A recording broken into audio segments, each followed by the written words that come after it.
What's up, YouTube? It's your boy, Lavon Cason, back at it again with another video. And this is part 3 of me reacting to Roblox OOF.mp3 from H-Bomber Guy. Let's get on to it. This is where I left off.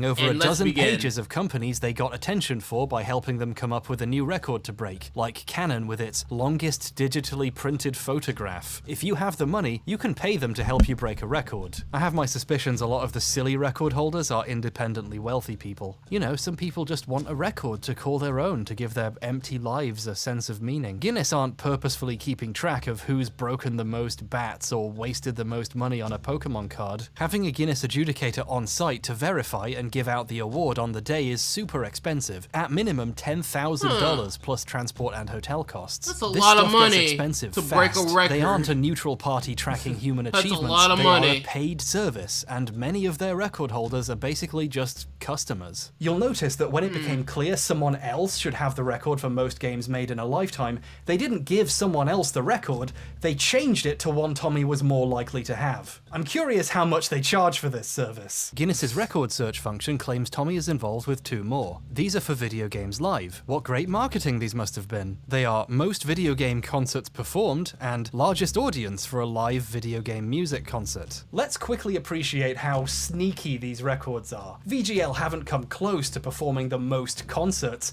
but most video game concerts, now that's a record. And it's highly specific, so no one can challenge it. In fact, you literally can't challenge it. The Guinness website says these records are not accepting active submissions. This is a special record only Tommy can get. And wouldn't you believe it? At his 357th concert, one of those prohibitively expensive adjudicators turned up to hand him the latest version of these 2 records. But let's look closer at largest audience for a live video game let's music see that concert one. for I'm a curious second. about that one. The biggest symphony show ever seen live. Over 752,000 people. I don't know about that. Live and I honestly don't know about that, man. I don't know. I don't know about that one, Tommy. I don't know. Beijing, China. This would be pretty impressive. Would you be shocked if I told you Tommy's story is inaccurate? Not all of those 752,000 people were watching in person in Beijing. Some of them were watching it digitally on a live stream on a Chinese video website. Biggest symphony show ever seen live. 752,000 people watching me live on stage. That was in Beijing. It's a bit deceptive to say they were watching you live on stage when they were nowhere near the stage. How many people were actually there? That's a great question. And how many people were actually watching that online? Bird's Nest National Olympic Stadium. We played there, 130,000 people inside, 600,000 people outside. I love that he says outside when he means we're watching a live stream. Like, is he trying to imply hundreds of thousands of people stood outside just to hear his show? But 100k people attending a concert is still a lot. Still a lie, though! You know, I couldn't help but overhear what venue he said this took place at. Bird's Nest National Olympic Stadium. The Bird's Nest is a beautiful stadium, and it must be amazing to play in front of 130,000 people there. In case you're not familiar with the Bird's Nest, allow me to read you the beginning of its Wikipedia page. You're an hour deep into a video about the Roblox OOF, you don't have anything better to do. The National Stadium, also known as the Bird's Nest, is an 80,000 capacity stadium in Beijing. I think I might have noticed a very small discrepancy. During the 2008 Olympics, it hit its record attendance of 89,000 people. Tommy is claiming he got better attendance than the Olympics, and can fold space. But because it's Tommy, there are layers of mistruth happening here. You see, Tommy has the name of the venue wrong. Guinness has an article about this record, and they say it was set at the Beijing Exhibition Theatre, which is a different place. At first I thought this was just a one-off mistake. VGL have played both venues, but the thing is though, he always says it's the Bird's Nest. There was the Bird's Nest in China, Beijing National Olympic Stadium, 750,000 people. Now, maybe he just has the names really mixed up in his head. They are both in Beijing after all, although it is a bit weird to forget where you set your Guinness World Record, but whatever. But is there may be a reason he says the name of this theatre while claiming he played to hundreds of thousands of people? Well, there's one. It would be even more impossible to play to 130,000 people at a theatre with only 2,700 seats. The Guinness article also happens to mention the actual number of people physically at the concert. 2,086 people. 2,086 so has people. The numbers. He still makes shit up. Tommy, anyone can check this. What are you doing? I don't trust that many people were watching the live stream either. There's no easily obtainable record of the live viewership from the Chinese streaming platform this appeared on, so we, and apparently also Guinness, just have to take Tommy's word for it that almost exactly 750,000 people watched this live. And considering we just caught him lying about this exact thing, I have my doubts. Even though he has a record with a specific number written on it, the number keeps changing. In an interview in the 2017 Guinness Book of World Records, the Gamers Edition, of course, he directly claims over 1 million people saw that show. 1 million? What? What? 1 million people. Oh my god. Oh my god. I cannot stress this enough. He is literally lying to Guinness about a record Guinness just gave him. I can't fucking believe it. I can't fucking believe it. That's all three of the records Guinness appears to have on file for Tommy Tallarico. Tommy seems... We went from 75K, we went from 130,000 people inside and 600,000 outside to now 1 million. Ay, man. Ay, freaking yay. To know better, though. His list of awards on his website says he has 4, the fourth one being most video game concerts in a year, a record I cannot find anywhere other than his list of awards and other interviews with Tommy. So I don't know, maybe he has 4. Well, his biography says he currently holds 5, so I don't know, the numbers just keep going up. Can he at least get the record straight on the number of records? Okay, to be fair, he has recently updated it. Lately, he started saying he has... 7. I have seven Guinness World Records for different things. So what are all the others? You know, for a guy who, let's be frank, fucking loves bragging about all the shit he's done. I've worked with everybody.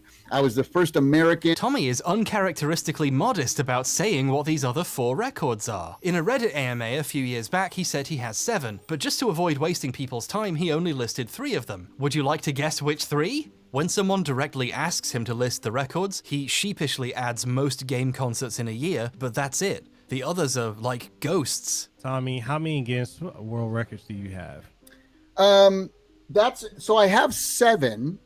One of the ones I have is the most symphony shows in a single year. But I would say there's 3 big ones. The 3 big ones are most shows, biggest live show ever seen, and then the most video games. So I have a total of 7, but there's 3 big ones. He doesn't even have a riddle prepared for this one. He just refuses to tell people. He's so shy all of a sudden. Luckily for us, in Tommy's investor videos for the Amico, we can see at least 5 of them. So let's just take a look and find out for ourselves. In the center we have most prolific composer of soundtracks. Okay, can't verify he's done that many games, but we at least know that one. The 2 either side say most video game concerts and largest audience. Those are the 3 we know he has. Now for the mystery ones. To the right we have the record for the most video game concerts This is the same record. This is the previous version. This one's from 2014 with 293 shows. What about the one on the left? The longest video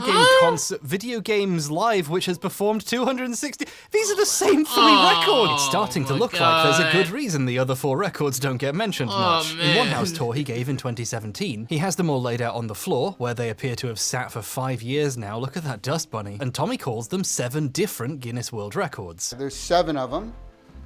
7 different Guinness World Records. So I'm not sure how these can be 7 different records if when you pause the video and look, several of them are the same. And I think when people get too up close and personal with his records, they start to notice this too. In this clip, he talks about 2 of them, ones we know, and then this weird cut happens. that was the first one. That was the first Yep. And then for the shows, and then Where's he? Be jealous. I didn't edit that in, I swear. I'd love to know what happened between these two clips. Here's yet another fun fact. Guinness charges separately for the award certificate and the plaque it comes in. They have a unique design they don't change very often, and they're pretty expensive. When Tommy got these two in 2014, it looks like he just bought 2 picture frames from a store. I guess when you have so many versions of the same record already, you get sick of paying full price for them. I'm not just bringing this up to make fun of him, although I am, but it's actually really useful data. You know how I mentioned Guinness renamed his most games record? In this one tour with the super awkward edit, another funny thing happens. Tommy reads out that record, right? This is the Guinness World Record for the person who's worked on the most video games in a lifetime. Wow. But because he got a shitty frame for this one, we can check and see the record he's reading from says something else. For the person who's worked on the most video games in a lifetime. Wow. Tommy refuses to acknowledge the new title and pretends it has the old wrong name because it's a bit more prestigious. He's lying about the So he really probably only has like 3, Guinness World Records at max. text of a record. He is literally 3 real legit ones. Or 3 different ones, probably. holding in his hands and pretending to read from. This guy's a fucking genius. How has he never been caught? I feel like I'm going crazy. You know how the concert records say video game concerts? If you've been paying attention, you'll notice Tommy always says it's for symphony concerts or symphonic concerts. Biggest symphony show ever seen live. The most symphony shows ever done. The biggest symphony show ever seen live. Biggest symphony show ever seen live. Tommy knows his video game concert record is extremely stupid, and out of embarrassment he calls it something else. Oh, maybe it's not deliberate, maybe he just got the name wrong. No, I can prove it. Here's a time he does that while pointing at it and pretending to read it. Here's one. Largest audience. Largest audience ever to see a symphonic concert live. 752,000 people. We can see what the record says in the previous shot, Tommy. Okay, let's wrap this up. How many records does Tommy have? Through a list of games that cannot be found but keeps exploding, and by making up new definitions of concert, it looks like Tommy has about 3. But he owns 7 plaques of them, so he tells people he has 7. I was right. I was right. I said 3. I was right. Different Guinness World Records. And maybe he does have a most video game concerts in a year one and it's just never visible in shots of his records. Guinness only has 3 records in their search though. Well, had. I was going to move on from Guinness at this point, but then there was a new development in the search for Tommy's list of games. After looking everywhere for the list of 350 plus games Tommy's supposedly worked on, or I guess composed for now, we realized there was one place that would definitely have one. Guinness themselves. So, we emailed them. And by we, I mean Kat did it for me, she did all the work. That's what people mean when they say we. They mean someone else did it for me. We worked on the OOF sound. Yeah, right, I know this trick, Tommy. We, Kat, asked them what evidence was provided for the record and how it was verified. Guinness were really polite and got back to us very quickly. Here was their response. The record title in question is one of our consultant records, which are not open to standard applications. They are confirmed by specialist consultants that we approve. Our expert external consultants that we use for records of this kind often have professional links to the field in question, i.e. video games. These titles are research-based rather than evidence-based. Thanks. First off, this email provides me the incredible quote that the record is not evidence-based, which is just fantastic. Thank you very much for that. This is one of the situations where if you did the research, you would have the evidence. This doesn't require specialist consultation. It's a list of games. On top of that, this implies Guinness have never seen a list either. The record was verified by a consultant, so someone, somewhere, says Tommy has worked on this many games and Guinness believes them. But then something even stranger happened. Previously, when you typed Tommy's name into Guinness's record search, that record came up. One of the other VGL records came up because he's mentioned by name on that record, the other one doesn't. So those are the ones that came up. This is a screenshot I took in early September. Anyway, after we emailed them asking how they verified it, I realized I needed to take another screenshot because I'd scribbled all over one of them, so I went back and the record didn't come up. Huh? Oh, an ad. Okay, let me just skip this ad. Just the other one did. Right Okay. after we What emailed them happened? asking them where their What the evidence heck was, happened? and they said they didn't have it, the record disappeared. Did we just get one of Tommy's records deleted? Oh no! I didn't mean to do this. I just wanted to see a list of games. Tommy, if you're watching this, it wasn't me, it was Kat. Please don't. So now the brakes have come off and this video is spiraling out of my control. I've lost all hope of figuring out what Tommy is doing or why. Doing the early research before this all happened, it got kind of nostalgic going back and rewatching ancient episodes of Electric Playground and reviews on the run, and watching Tommy do his wacky boobery and yell at Victor when he says normal things like Metroid Prime is fun. I was trying to remember if I ever found Tommy funny or if I was always just laughing at him, you know? You know what I gotta say to you? I don't care what you think. Even doing that level of research, I fell back into an ancient drama I saw unfold as a kid and completely forgot about. Tommy's awful opinions used to be a running joke on forums discussing his show's reviews. People would bring up he gave Smash Bros. Melee, one of the most beloved games in human history, a 2.5 out of 10. It was a huge running joke. I learned about this because I was a pretty big Mega 64 fan as a teenager, and they shot some videos at his house and even did an episode of their podcast there. I remember watching this on my iPod Nano on the bus. Now we're in another strange room. This was shot just as Smash Bros. Brawl had come out, and the gang made fun of his old review as well. Smash Brothers is now released. That's right. Tom has gone on record saying his favorite game series of all time. There's this awful rumor on the internet, Right. as there always is. Hold that I up, man. Hold up. You said it yourself that it was a 2.5 out of 10, Tommy. You said it yourself back in the early 2000s that Melee was a 2.5 out of 10. gave Smash Brothers like a 2.5 or something. And so the reality is that we never Oh my god. actually reviewed Smash Brothers ever. Oh my god. Oh my god, Tommy. The evidence is out there, people. The evidence is out there, people. It's out there. He did a review of Smash Bros. Melee. He did, back in the early 2000s. He did. On G4. Oh. So people on the internet who say that I gave Smash Brothers a low score, Yeah. bite him. Tommy is pointing What? to the giant model dinosaur he has in his garden. Anyway, it's clear this rumor really gets to him. In an IGN thread about his Mario Galaxy review, this comes up, and Tommy T shows up to defend himself, because he Googles his name and has nothing better to do. He claims it's not true, but refuses to say what the real score was because he thinks it's fun watching people spout nonsense. So, Tommy never gave Melee a 2.5, that's just a rumor, leave him alone. Here's Tommy's review of Smash Bros. Melee. What do you think about Super Smash Bros. Melee for the Nintendo GameCube? Well, you know, I gotta tell you, it's another GameCube letdown, another GameCube disappointment in my book. 3 out of 10. I give it a 2.5. Whoa. Let's go back. Let's go back just a little bit. Just a little bit. Better to do. He claims it's not true, but refuses to say what the real score was because he thinks it's fun watching people spout nonsense. So, Tommy never gave Melee a 2.5, that's just a rumor, leave him alone. Here's Tommy's review of Smash Bros. Melee. What do you think about Super Smash Bros. Melee for the Nintendo GameCube? Well, you know, I gotta tell you, it's another GameCube letdown, another GameCube disappointment in my book. 3 out of 10. The evidence is right there, people. The evidence is right there. 2.5 from Tommy, and Victor gave it a 3.0. The evidence is right there. Right there.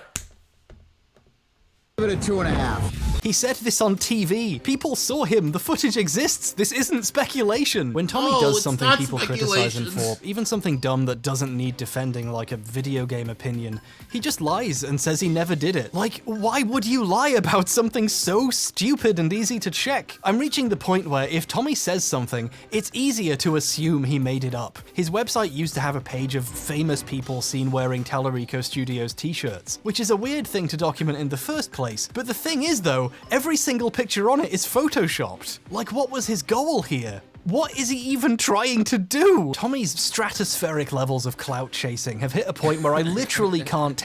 It seems like, Tommy makes himself look bigger than he really is, if anything. He probably is well known in the video game community for people out there that are, Generation Y or, early millennials, maybe even, mid millennials, and especially Gen X people. But a lot of people in my generation, yes, my generation is Generation Z, a lot of people don't know who this Tommy Tallarico guy is. Like, let's be for real. Nobody in my generation probably doesn't know who Tommy Tallarico is. If you ask a Gen Z person, which is, age 25 and under, a person out there that was born, in 1996 and below, like, if you ask them, like, do you know who Tommy Tallarico is? And they'll probably be like, who the heck is that guy? Let's keep on playing the video. Hell if he's joking. He has a gallery page with pictures of him performing and in magazines and so on, and there's a celebrities section showing off all the cool people he's stood next to. Wow! He's really proud of some of them because he keeps reposting them. This Jamie Lee Curtis picture pops up on his Twitter when she's in the news or it's her birthday. She's a wonderful, kind, and talented human being, and a fan of my video games live show. But one of the pictures on here is really strange. This one is of the Dalai Lama, apparently. Before the Amico situation deteriorated to the point he stepped down, he used to post on the Atari Age forums, and people were discussing the Amico's Karma gaming engine, a feature Tommy later admitted he made up, by the way. During the conversation about Karma, someone referenced the Dalai Lama, so of course, he reposted that picture and said he met him in London and he liked his music. The issue here is this later turned out to be a wax statue of the Dalai Lama from the Madame Tussauds in London. This is an example of what I've decided to call the Tallarico event horizon. Tommy has lied so much about so many things, I can't even tell if this is meant to be a joke. Is he doing a bit? Is Tommy Tallarico a CIA experiment to see how far you can get in the liberal games industry by just making shit up? Is Tommy Tallarico just a shadow on the wall of a cave? I started making this video because I thought a sound effect was funny! I can't tell if he's joking or if he genuinely wants to convince people he met the Dalai Lama. Like I said, this was in a conversation about an Amico feature it turned out he made up. We have something that's called a Karma gaming engine. And what that means is that everybody, no matter what your skill level, can feel like you have a chance and that you're in the game. I'm interested in the fact that you're using the Karma gaming engine. Where did that come from? Okay, so the Karma gaming engine is just some shit we made up. Like he literally made it up to get people to invest. And he just straight up admitted, just like that! Just like that! Oh my god, it's just all marketing. That's all it is. None more, none less. He just admitted right then and there. Admitted it later. Everywhere you look, Tommy is trying to build more prestige in ways that make no sense. Once Tommy had fled the Atari Age forums after calling everyone a gaming racist and stepping down, people started posting about how weird he was being, and a guy told a story there about how he ran a display at the Houston Arcade Expo in 2018 showing off old Intellivision stuff, right when the Amico had just been announced. So he asked Tommy if he wanted him to put out some business cards advertising the Amico, which he did. His display won an award at the show, and when he mentioned this to Tommy, he allegedly asked him to mail him the award. If this story is true, Tommy just assumed that this award belonged to him. This is just an allegation. Normally I wouldn't bother putting this in the video, but the problem is it tracks so well with a lifetime of taking credit for things he didn't do and making up awards. I find this story too believable not to mention. Still, this doesn't mean Tommy hasn't done good work in the industry or had any legitimate achievements. He has. He has. Fully recognize the good work he's done, we ought to talk about Gang. The Game Audio Network Guild is a group of industry professionals dedicated to improving the craft, helping people network, and recognizing people's achievements with awards. Tommy has won a lot of awards from the guild over the years, at least 16 by my count, and he's clearly very proud of them because he puts them all up next to his Guinness World Records.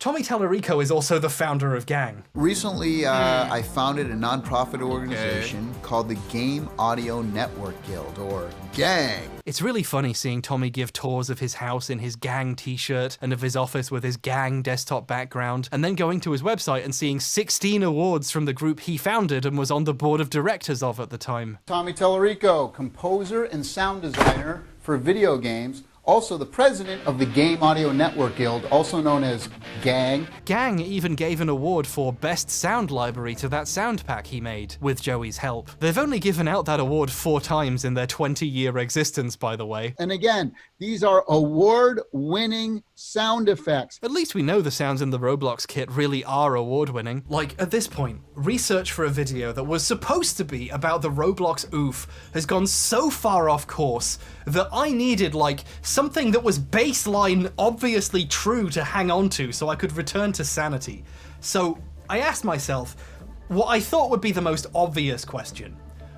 Was Tommy even on Cribs? On YouTube, like I said, there's videos of your house and MTV Cribs I was on. It's awesome, right? You did it, MTV Cribs? Yeah. Yeah, they toured my house. Didn't you have an episode of MTV Cribs back in the day? Yeah. Another ad, okay, so... And let's skip that ad. Yeah. Like, he tells people it was Cribs. He uploaded a video to his YouTube channel saying it was Cribs. So was it? No!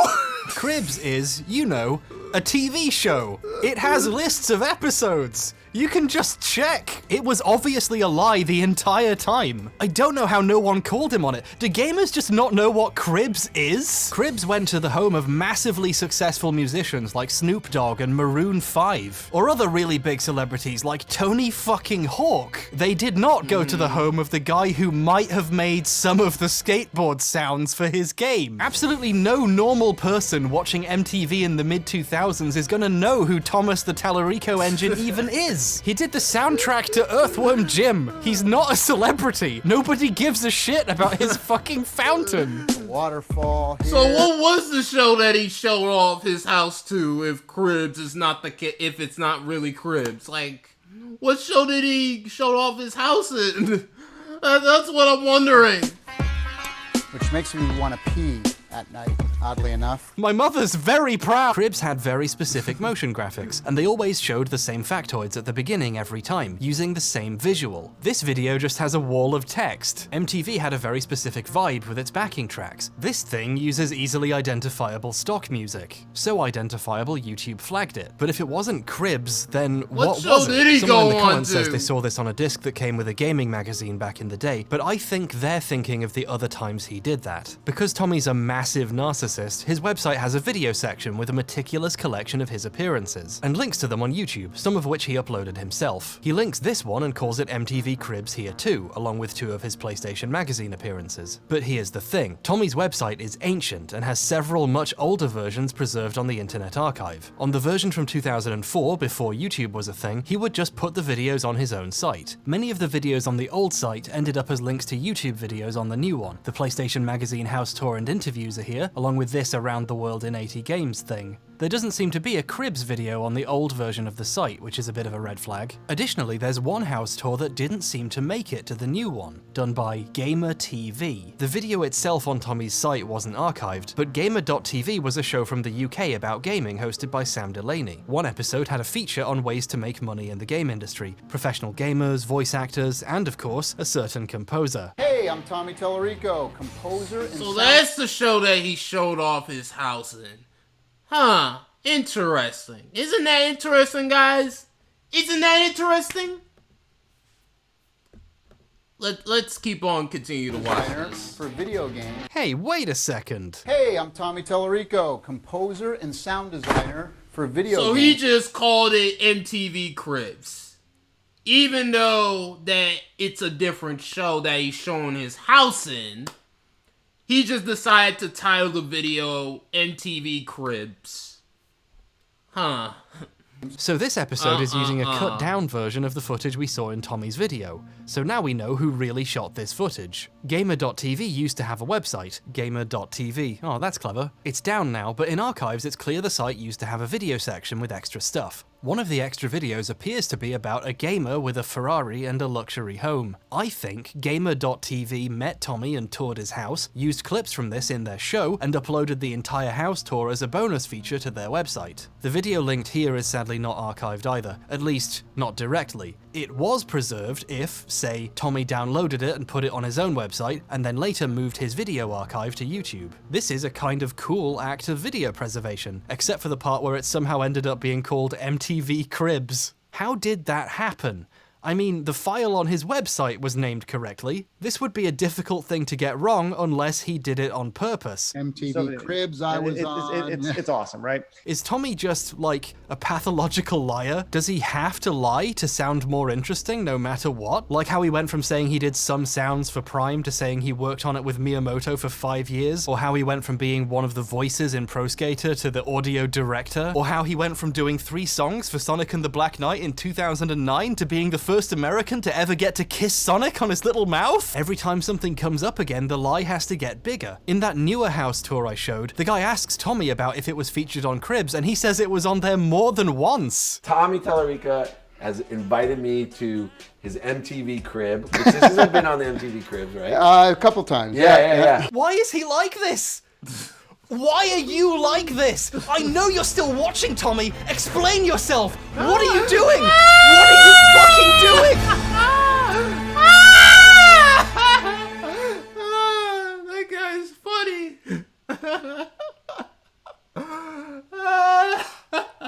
The creator of this video, I'm not gonna lie, he's funny.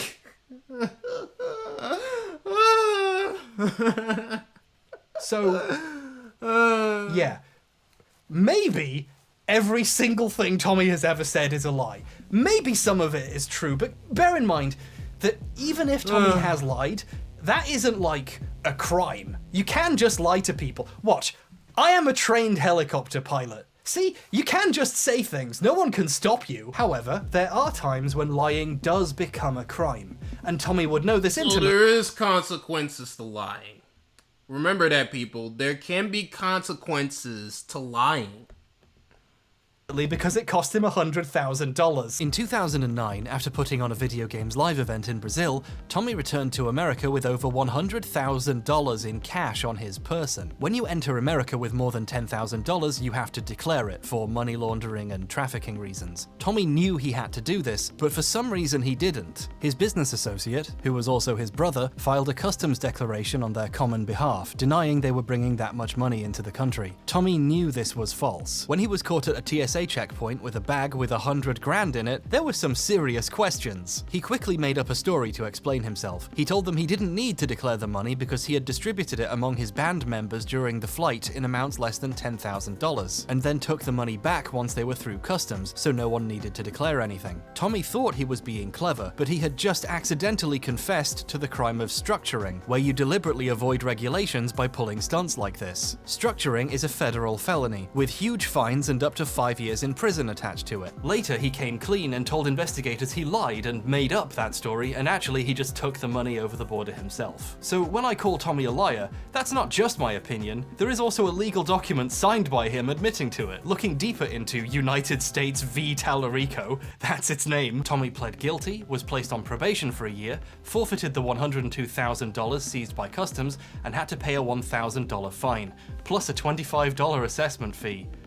America. There's a really interesting lesson here. In the game industry, you can just lie about what games you worked on, what sounds you made, and whether you worked on Cribs. But in other places, though, lying can have serious consequences. Very serious consequences.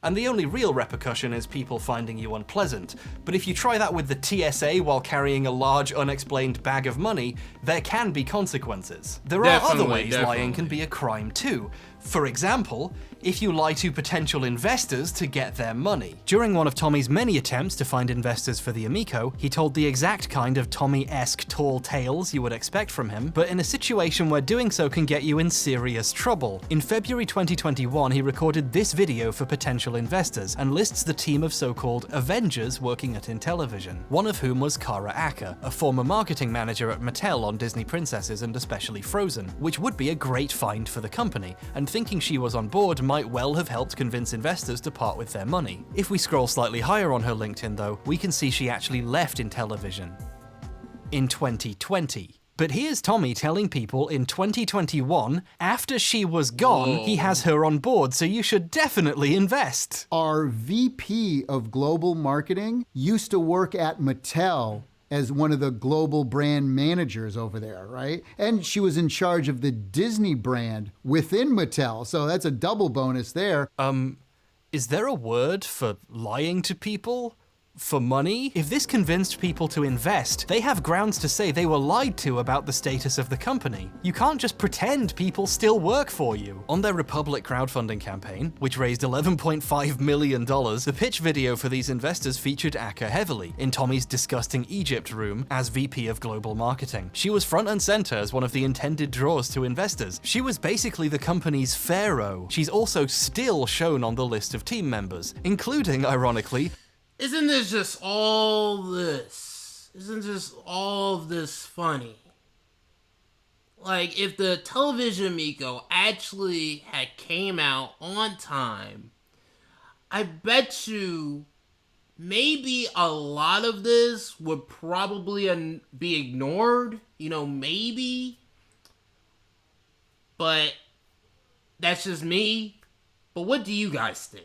Do you guys think that videos like this would be made if the Amico actually, came out on time? Like, it's something to think about. A link to her LinkedIn, which will tell you she's actually gone. This crowdfunding campaign ended in 2021. There was a period of 4 months minimum where people were investing based on a video and information which was not accurate at the time and never corrected. The Intellivision website listed Aka as VP of Global Marketing as late as July 2021, according to the Internet Archive. Did the guy who ran the website quit too? Investors using this website as a source of information would have a hard time confirming who was actually at the company. Investors don't give you millions of dollars unless you have cold facts. I certainly hope there's some facts I missed here. People gave this company millions of dollars. Like, seriously, I hope for Intellivision's sake, Aka just put the wrong date on her LinkedIn, or there's gonna be some questions. In fact, if you click the invest button on the Intellivision website, it takes you to the same video with Aka still in it. You know the Avengers, right? Marvel Avengers, they're the super team of superheroes ready to save the world. Also on Tommy's list of Avengers was Jay Allard, the co-founder of the Xbox and Xbox Live. This would make the company look like it was on the right track and had some really good minds attached to it. However, Allard decided he wasn't a good fit and left the company. In 2020. Here's another one. How about the guy who co-founded and co-created the Xbox, right? When Tommy was saying Allard was on the team in this footage, to get people's money, Allard was already gone. He was gone to such an extent he didn't just change his LinkedIn to say he wasn't at the company anymore, he removed it from his page completely. Allard unworked at Intellivision, and after this happened, Tommy was shooting a new video telling people he was in the Amico Avengers. I mean, this guy doesn't even need to work anymore, but he loves our idea and concept so much that he joined the team and has been making huge contributions. This particular comment is incredible, because on another investment platform, remember Fig? Tommy had previously bragged about Allard's involvement in that investor video too. He was actually at the company when this one was made, at least, and Intellivision's share offering documents on Fig also claimed Allard was involved and that he was the global managing director. A while after Allard had left, the SEC noticed Intellivision's Fig was still advertising he was there. Investors were technically being deceived. Also, a major member of staff, like the global managing director, leaving could be causing problems with making the product they were promising to investors, So they asked Fig what was going on. Orally, someone at a government agency physically asked someone at Fig what the hell was happening at Intellivision. Fig asked Intellivision to clarify. Intellivision panicked and said they would change the documents, and product development was unaffected by his leaving because, to quote Fig quoting Intellivision, he has not played a material role in product development considering his contributions. Okay. He joined the team and has been making huge contributions.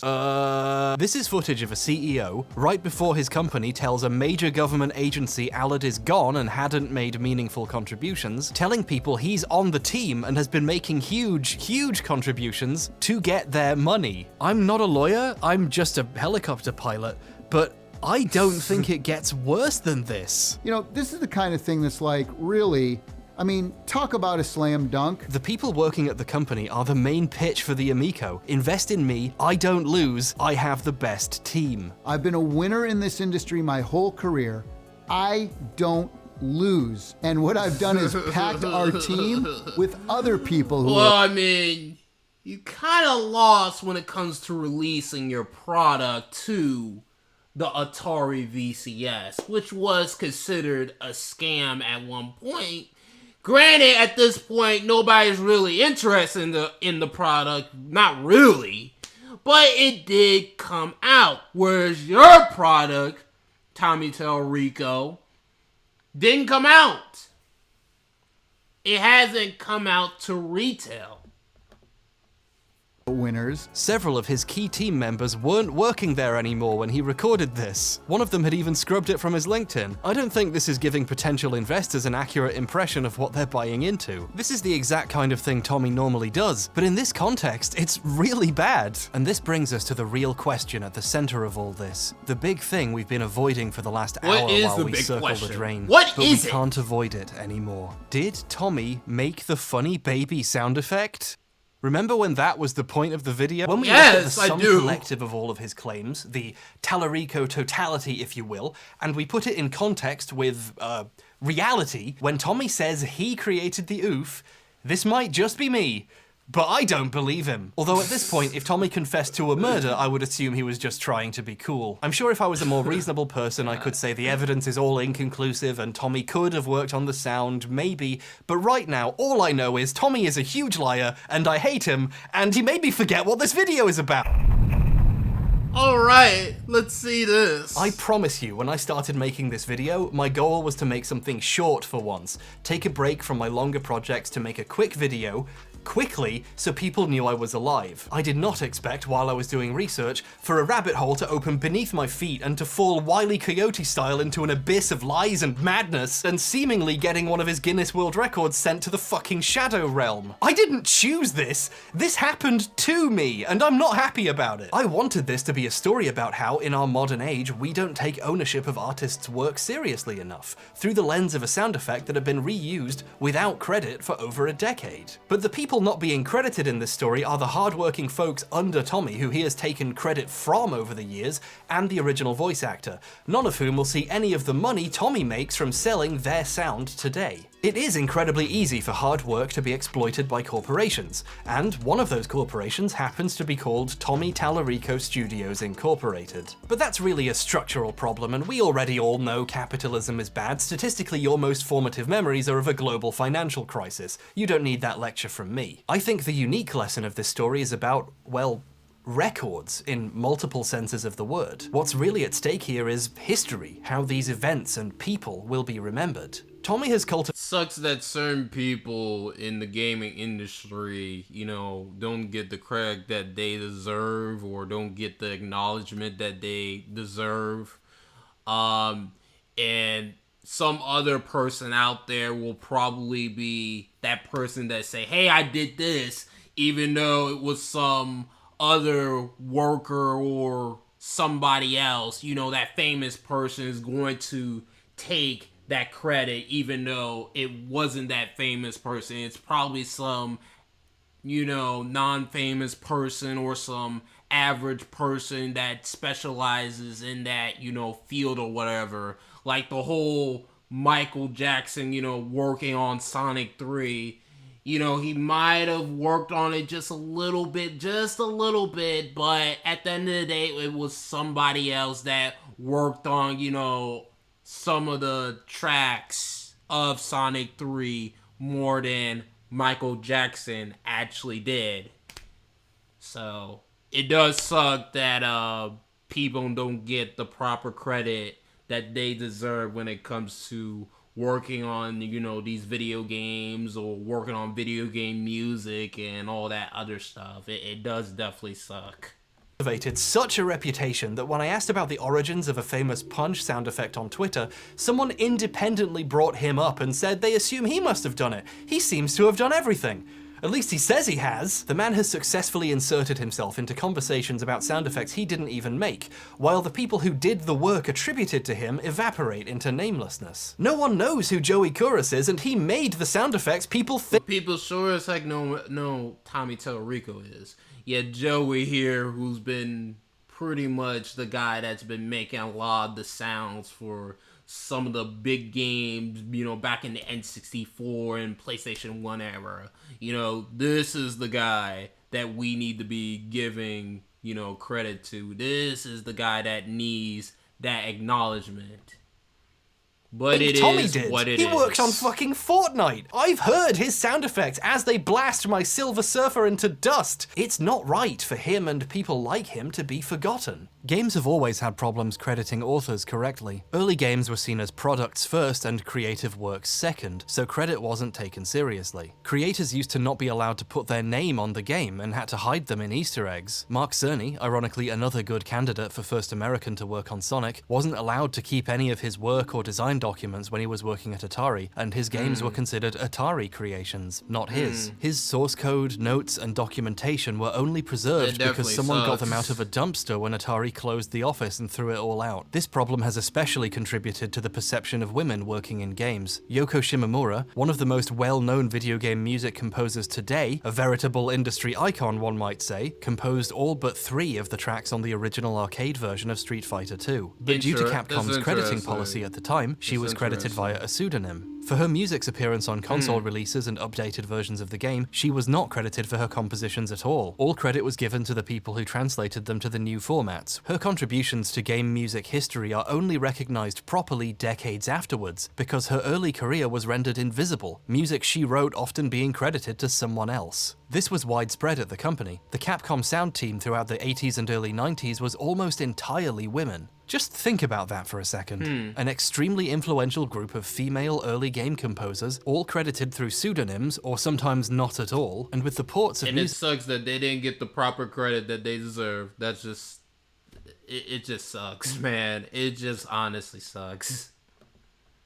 They composed credited to someone else. Maybe one of the reasons game development is perceived as a male-dominated industry is because all the women who've always been here keep getting left out of the history they wrote. If you're interested in the topic, I recommend The Street Fighter Lady and Female Credit by Andy Lemon and Hillegonda Rietveld. I've linked them in the description and plagiarized them heavily in this section of the video. But even when people are credited, the recognition can easily be minimized. Joey did some of the music for the Terminator Sega CD game, but as you can imagine, this information has been rendered obscure thanks to a much larger musician making sure his name is remembered first. The official CD release of the soundtrack has Tommy V. Tallarico stamped on the front. Its booklet says composed, produced, and performed by Tommy Tallarico, and calls Tommy a veritable video game industry icon, of course. The half a dozen people who collaborated with him and wrote the other half of the songs only appear on the back of the case at the bottom as footnotes with stars corresponding to which songs they actually made. So their names don't get noticed quite as much. Joey's song was so good, Tommy saw fit to put it on another album with his name and face on it, Tommy Tallarico Virgin Games Greatest Hits. Joey's name is even smaller on the back of this one. It's not difficult to see why Joey's contributions to game history are being forgotten.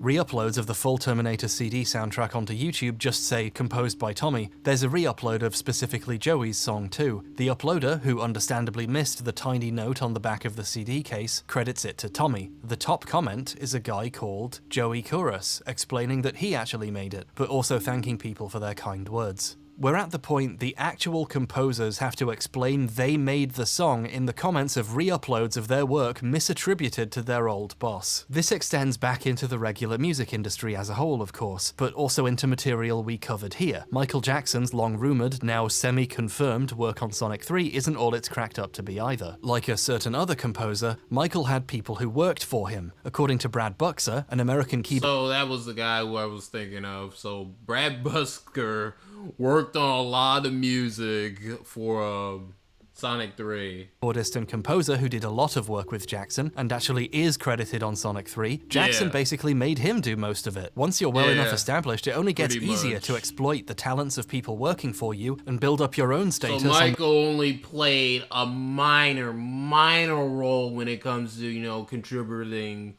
to the Sonic 3 music. It was actually Brad who contributed a lot more than Michael Jackson.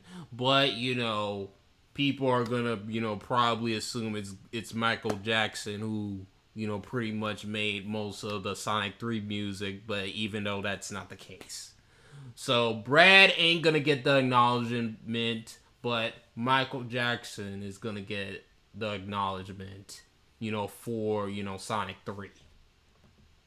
The back of something you made someone else do. The industry is still constructed in a way that treats individual creators, usually the biggest names on the project, as the true authors, attributing a game's success to them and not the many people who did the work. Things are so bad even the recipients of this praise have called it out. To quote one of the worst articles ever written, "There's a tendency among the press to attribute the creation of a game to a single person," says Warren Spector, creator of Thief and Deus Ex. The journalistic attitude to credit in gaming used to be so awful, it's not even clear who wrote this. The article is credited to IGN staff. Basically all success and appreciation pours directly into selected industry figureheads, even when they're actively trying to stop it from happening. And a lot of them aren't, because even if it's a problem that benefits them. You can tell a lot about an industry by how it treats the people who actually do the work. In terms of the scope of time, the average game developer is fucked.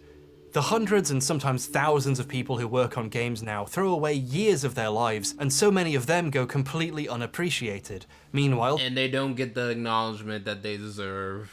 The most asshole-ish men in the industry continue to promote themselves off the back of the efforts of the people working for them. Imagine making great sound effects for years and years, only for your boss to tell some guy in a Halloween mask on a live stream with 100 views that he did it. We don't recognize the work and achievements of people who make games. We recognize the people who exploited that work the best. It's so easy for history and credit to get wiped away. Case in point, we could have never learned that the OOF was from Messiah and assumed Roblox made it forever. But it's not even the Roblox OOF. In my household, we call it the Messiah OOF. There are thousands of people whose good work on games will never be properly credited, who we might have already forgotten about. Gaming is still a young medium, but already the sands of our history are spilling through our Monster Energy sodden fingers. Entire games are at risk of being forgotten, never mind the human beings who created them. The most valuable contribution Tommy has made to the story is mentioning that the voice actress was the daughter of someone who worked at Shiny Entertainment at the time. I wonder if that person even remembers, you know, making that oof sound. You know, that's what I'm wondering. Like, do they even remember, you know, doing something like that? Like, do they even remember or know that Roblox is using the oof sound or whatever? Or, heck, let me say this, like, does that person even cares about this, really? Or do they even care about, you know, Roblox using the oof sound, or their oof sound or whatever being in a video game? Her father worked at Shiny Entertainment. The girl whose voice was the oof would be close to 30 now. She might even have heard it and not even known it was her. She might not even remember recording it. The people who know and I wonder, does she even care about this? This was, and the parent who worked on the game, those people aren't going to be around forever. We have a limited time to learn who this was. The thing about history is, it happens, and then it's gone.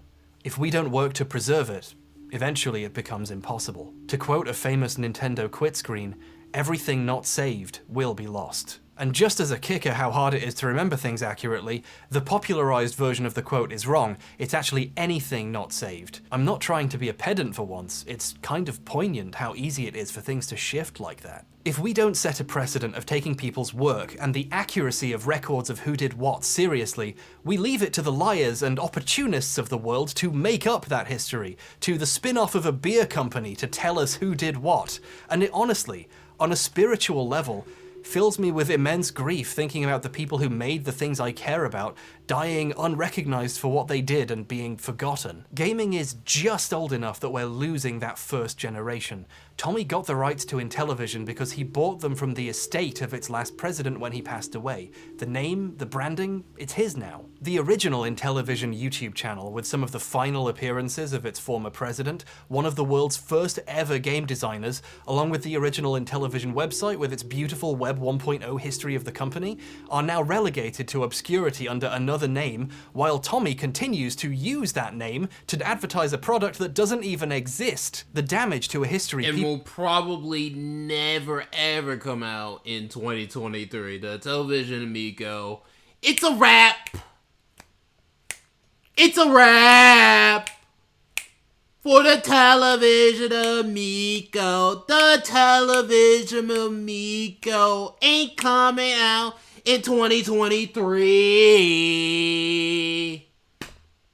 People are at real risk of forgetting, whose main characters are dying, might already have been done. What history will look like 20, 30, 100 years in the future is being decided now. Now is the time to decide if Tommy Tallarico made the OOF for Roblox, or if Joey Kuras made it for Messiah. And Tommy has already put his finger on the scale, decided how he wants all this to be remembered. If you buy his new sound pack, the metadata in the Roblox OOF has been changed to say Tommy Tallarico. Those who fail to learn from history are doomed to repeat it. That's a quote commonly attributed to Winston Churchill, but he was actually probably paraphrasing George Santayana. That was me being a pedant. Old habits die hard. But here's a corollary I came up with all by myself. Those who let hucksters write the history they're trying to learn from are doomed in some other horrible way. And, for one, I don't think history gets to be written by a guy who wasn't even on Cribs. It wasn't even Cribs! Watch the FIFA World Cup live on Fox and FS1 with all 64 matches also available. Okay. So that's pretty much the end of this video. Overall, it was a pretty good and interesting and nicely made and informative video about, you know, gaming developers, you know, gaming sound designers, you know, and just game, you know, people in general that are in the gaming industry don't get the credit, don't get the recognition, don't get the acknowledgement that they deserve.